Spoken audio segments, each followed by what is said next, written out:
Bonjour et bienvenue dans les 4V, David Lisnard. Le livre auquel vous avez participé s'appelle « Le réveil de la droite ». Et si c'était lui, certains vous diront qu'elle est bien réveillée, la droite, qu'elle est même au pouvoir, incarnée par un monsieur qui s'appelle Emmanuel Macron. Est-ce que c'est pas ça finalement le principal problème des Républicains aujourd'hui ? Bonjour, le livre dont je suis l'objet se nomme Vous avez ainsi. participé, voilà. Et avec effectivement une partie entretien que j'assume.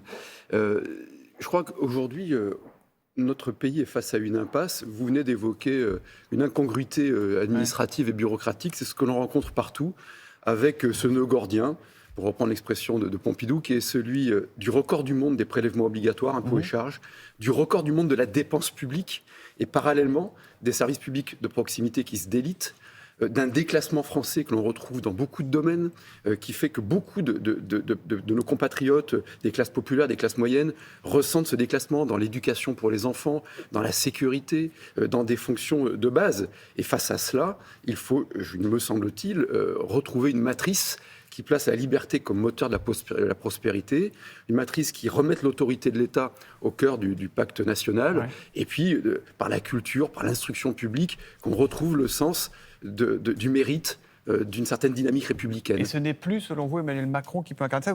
Ça n'a jamais été, selon moi. Vous avez des rapports avec lui qui ont été un peu particuliers. Au début, vous étiez en confiance. Il vous racontait dans le livre que il vous envoyait même ses discours quand il était ministre de l'économie pour que vous les annotiez, etc. Vous aimez bien à l'époque. Oui, moi j'étais assez séduit par le côté, je ne l'ai jamais caché d'ailleurs, il était ministre de l'économie dans un gouvernement socialiste, il nous parlait de libéraliser l'économie, d'attaquer...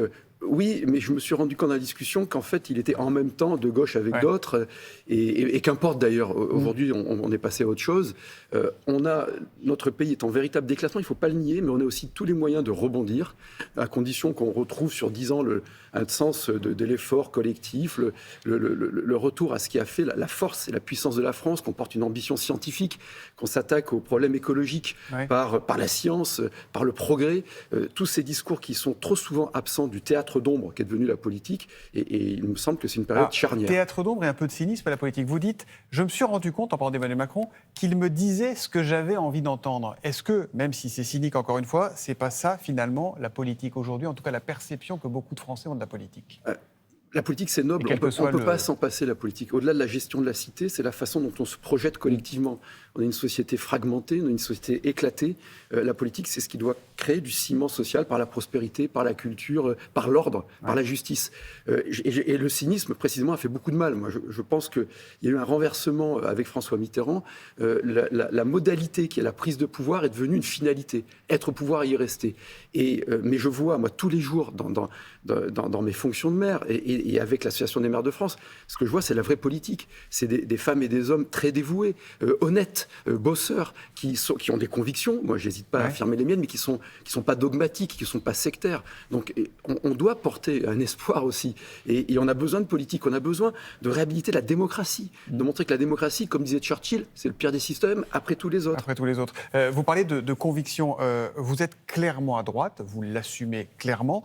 Quelle est la différence finalement entre David Lisnard et Éric Ciotti, ou David Lisnard et Marine Le Pen ? On a parfois du mal à vous situer. Alors, c'est pas à moi de le dire. Moi, j'affirme. Mais non, parce que moi, j'affirme mes convictions et mes actions. Dans ma commune, les personnes qui étaient à gauche, beaucoup me soutiennent. Les personnes qui sont plus à droite que moi me soutiennent aussi. Parce qu'on baisse la dette chaque année, parce qu'on essaie de... Il y a des erreurs, mais enfin, on exécute ce que l'on a dit, on rend des comptes. Vous faites vous aussi du en même temps, en quelque sorte. Non, c'est pas du tout ça. Vous savez, enfin, le en même temps, lorsque ça permet de comprendre une complexité, c'est intéressant. En revanche, la décision, elle peut pas être en même temps. On peut pas en même temps fermer les centrales nucléaires et en même temps électrifier le pays. Et c'est ce qu'on vient de vivre, qui est la grande faute de ces dernières années. C'est un autre sujet.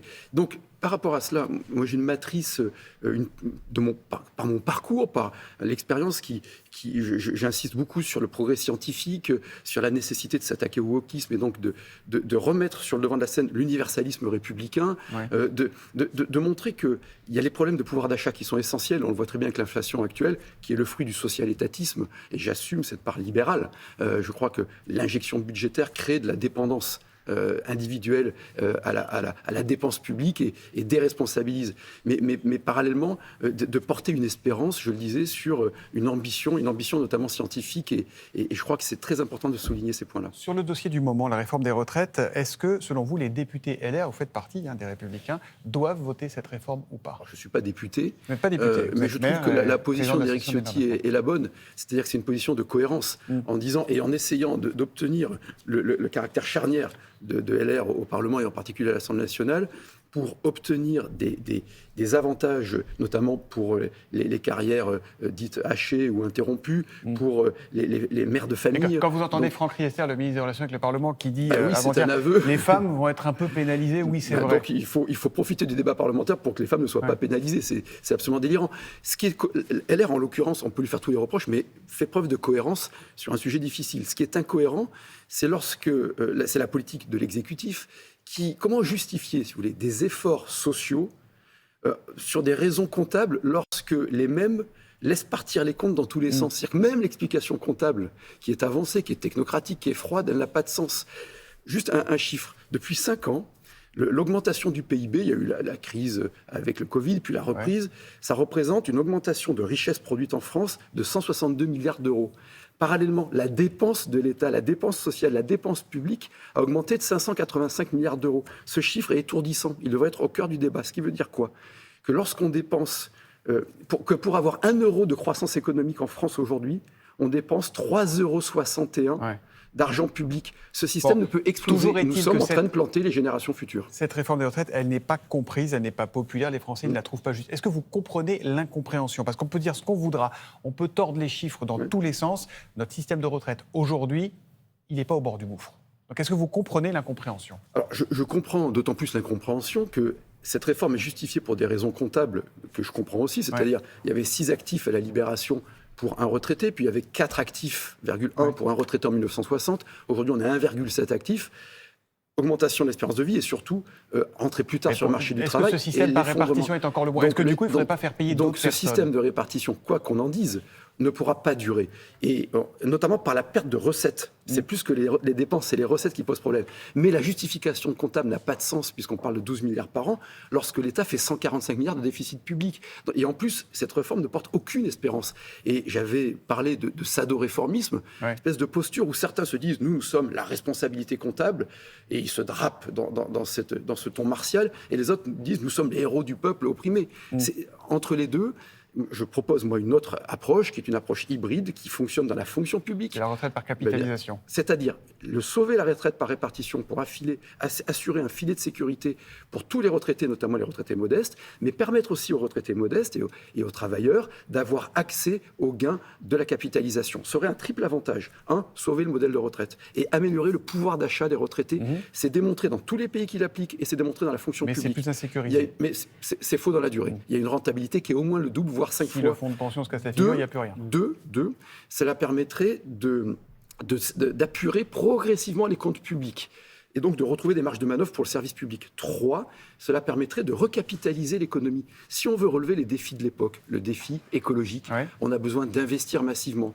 Et pour donc en fait, vous nous créer dites, la parce valeur, qu'on va avancer, vous nous dites qu'en fait, il faudrait, là on fait une réforme paramétrique, on change des chiffres, et il faudrait une réforme systémique. Il faudrait changer le système. Parce qu'on sera obligé de revenir tous les 10 ans sur une telle réforme, et avec le même théâtre de défilés, de révoltes, de légitimes indignations et de légitimes rappels comptables. Vous êtes aussi le président de l'AMF. Comment vont les communes de France aujourd'hui? Qu'est-ce qui vous remonte du terrain, vous? Hier, j'avais un bureau de l'AMF, et puis je parcours. Vous savez, les maires, c'est des pragmatiques, ce sont des praticiens du quotidien, j'aime bien cette formule. Et ils sont dévoués, très dévoués. Oui, mais il faut le dire, il faut le rappeler, et que ce soit des communes rurales ou des grandes villes, etc.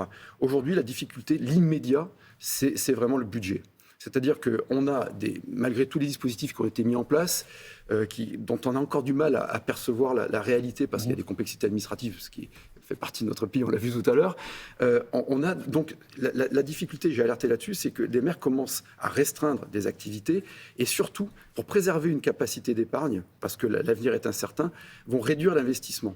Et aujourd'hui, les communes de France et toutes les collectivités ne représentent que 19% de la dépense publique. En Europe, c'est 30% des collectivités. Donc on dépense moins qu'ailleurs en Europe, contrairement à un lieu commun. Mais en investissement, on représente 70% de l'investissement. aujourd'hui. Donc, si on réduit notre investissement, ce qui va être le cas, on va avoir un effet contracyclique de récession et de spirale négative. C'est pourquoi il faut laisser les communes bosser. Il faut redonner de la marge de manœuvre aux communes. C'est d'intérêt général et aussi d'intérêt local. J'ai une toute dernière question qui concerne l'actualité internationale. Le président Zelensky, le président ukrainien, a demandé hier à Emmanuel Macron de ne pas accepter des athlètes russes lors des JO de Paris l'année prochaine. Alors, moi, je ne partage pas cette approche. Voilà. Je le dis clairement. Je crois que le sport, qui a toujours une dimension politique, mais les athlètes de tous les pays, si on commence à sélectionner les athlètes au vu des guerres et des agressions et du non-respect des droits de l'homme, on va se mettre le monde à dos et ça n'a aucun sens. Autant je suis très clair sur la situation et la Russie agresse l'Ukraine et il faut soutenir l'Ukraine et je l'ai dit et rappelé et démontré. Donc il n'y a aucune ambiguïté de ma part là-dessus. En revanche, ce type d'approche qui vise à pénaliser les sportifs, je pense que ça n'a aucun effet. Au contraire, ça n'a que des contre-effets. Merci beaucoup David Lisnard. Le livre s'appelle Le réveil de la droite et si c'était lui, c'est publié aux éditions Télémax, c'est écrit par Quentin Auster. Jeune journaliste qui m'a suivi pendant 2 ans. À Valeurs Actuelles et qui vous a suivi pendant 2 ans et vous avez participé à ce livre. Merci beaucoup. Merci à vous. Merci à vous deux.